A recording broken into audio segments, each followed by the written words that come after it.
अस्सलाम वालेकुम। दारुल हिकमतुल खालदिया में खुश आमदीद। हम आज हकायात उस्मानी की हकायत नंबर 19 जिसका टाइटल जबल अल कौन है की शरह करेंगे। मैं हकायत के मतन को बयान किए देता हूँ और बाद में मलक उस्मान साहब इसके मुख्तलिफ़ पहलुओं पर रोशनी डालेंगे। फ़रदीन गांव के शुमाल में एक बहुत बड़ा पहाड़ था जिसका नाम जबल अल कौन था। दूर से देखने पर वो एक शेर के धड़ की तरह मालूम होता और गांव के लोग इसे एक अजीम फ़र्द की तरह जानते थे। एक दफ़ा गांव के कुछ लोगों ने इस पहाड़ के करीब जाने का फ़ैसला किया। कई दिनों के सफ़र के बाद जब वो इस पहाड़ के अंदर तक पहुंच गए तो उन्हें मालूम हुआ कि जिस पहाड़ को वो एक फ़र्द की तरह समझते थे, दूसरे एतबार से वो वैसा न था। उन्होंने पहाड़ पर तरह तरह के जंगलात देखे। इन जंगलात में तरह तरह के परिंदे, चरिंदे और दरिंदे थे। पहाड़ से कई चश्मे निकलते थे जो बल खाती हुई नदियों की शक्ल में ढल जाते। ना जाने इस अजीम पहाड़ के बातिन में और क्या क्या था। ये सब देखकर वो दंग रह गए। जब वो वापस गांव आए और उन्होंने पीछे मुड़कर जबल अल कौन की तरफ देखा तो वो वैसा ही एक अजीमुल जुस्सा फ़र्द था। लोगों के लिए जबल अल कौन का एक फ़र्द की तरह होना और फिर इसे इनफरादियत में कसरत होना एक नया इलम था। कुछ लोग अब बाकायदा इस अमर में मुतफक्किर होते कि जबल अल कौन की वहदत और कसरत में किसी तरह का ज़रूर कोई ताल्लुक़ है। फ़रदीन गांव के लोगों ने तय किया कि वो जबल अल कौन के वतन में मौजूद मज़ीद इम्कानात और इम्कानात की इस कसरत के जबल अल कौन जैसे अजीम फ़र्द से ताल्लुक़ के बारे में तहकीक करते रहेंगे। इशारात। कायनात एक जहत से वहदत और दूसरी जहत से कसरत है। इस वहदत और कसरत के ताल्लुक़ का इल्म एक बड़ी दानाई है। बिस्मिल्लाहिर्रहमानिर्रहीम। अस्सलाम वालेकुम। जैसा कि आपने हिकायत सुनी, इस हिकायत में कौन से मुराद ये कायनात है। और जब हम जबल कौन कहते हैं तो इससे मुराद कायनात की वादत को दिखाना है।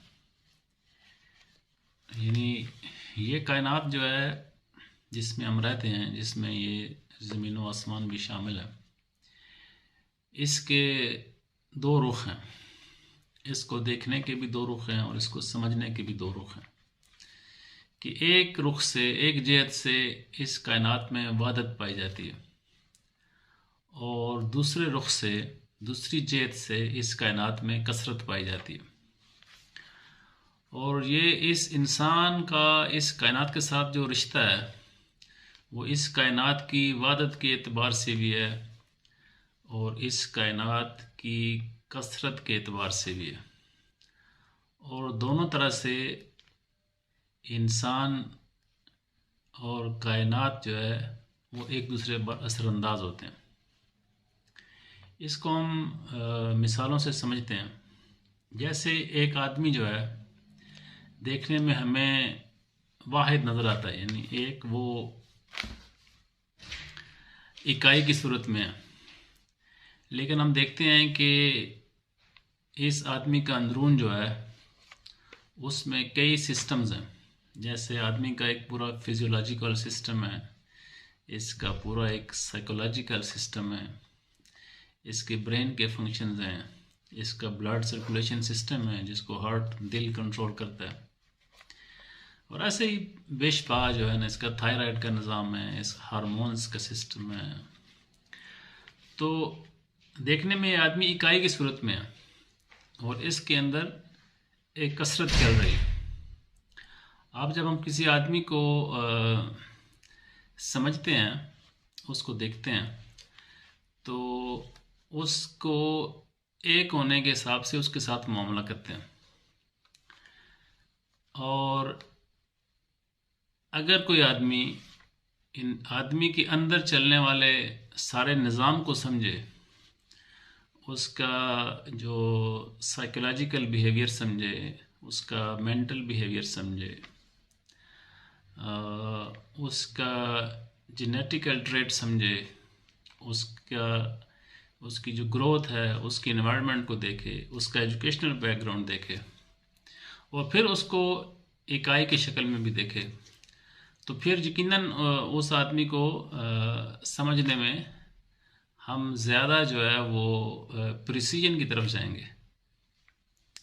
एक दूसरी मिसाल में देखें, जैसे एक गाड़ी है, नई कार है। जब हम किसी कार को देखते हैं तो हम समझते हैं कि ये कार है, और अगर हम उसको उसके पार्ट्स के हिसाब से देखें तो हम जानते हैं कि इसके अंदर इंजन है, और इसके अंदर जो है वो गियर बॉक्स है, इसके टायर्स हैं, बॉडी है, सीट्स हैं, ब्रेक सिस्टम है, यानी उसके अंदर बेशुमार इलेक्ट्रॉनिक्स की चीज़ें हैं वगैरह वगैरह, इसके अंदर बेशुमार चीज़ें।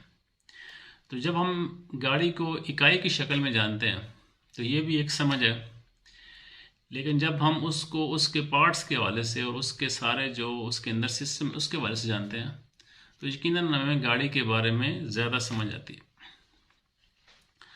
अगली बात यह है कि ये जो कायनात है, यानी ये वादत की शक्ल में भी असरअंदाज होती है, और अपने जो अज्जा हैं उसके जो कसरत की शक्ल में भी असरअंदाज होती है।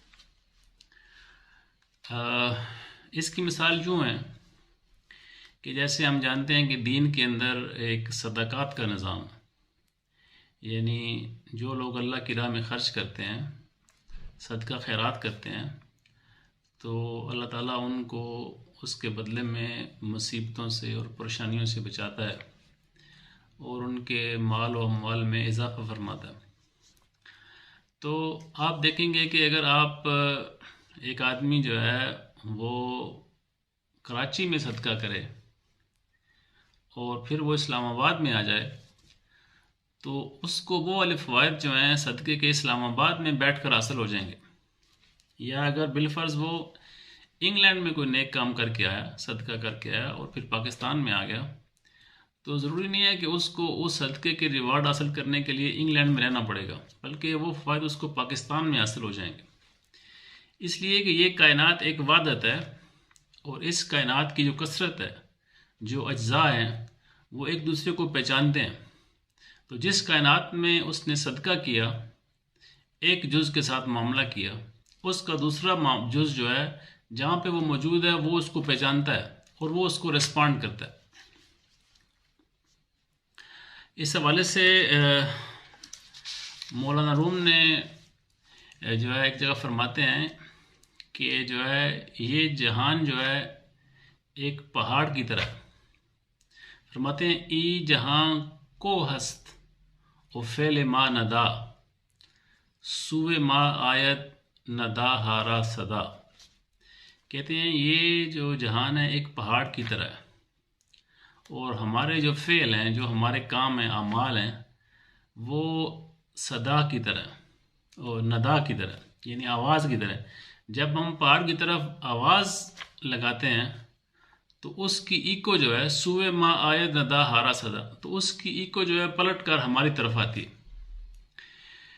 चूँकि कायनात जो है जो इसकी जो कसरत है, इसके अंदर जो सारा निज़ाम चल रहा है, वो सारा निज़ाम जो है वो हक़ पर मबनी है और पूरा एक वाइज सिस्टम है।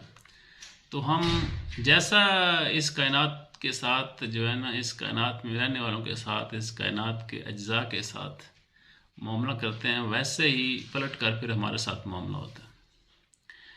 तो इस लिहाज से इस शिकायत से बताना ये मकसूद है कि हम कायनात को एक वादत की शक्ल में जानें और फिर इसके अंदर जो कसरत है उसको बगौर देखें, और फिर देखें कि इस कायनात के जो कॉन्स्टिट्यूएंट्स हैं, जो इसके अज्जा हैं, वो किस तरह वाइज हैं कि जो एक जो जुज़ है वो दूसरे जुज़ को पहचानता है। तो ताकि हम अपनी ज़िंदगी में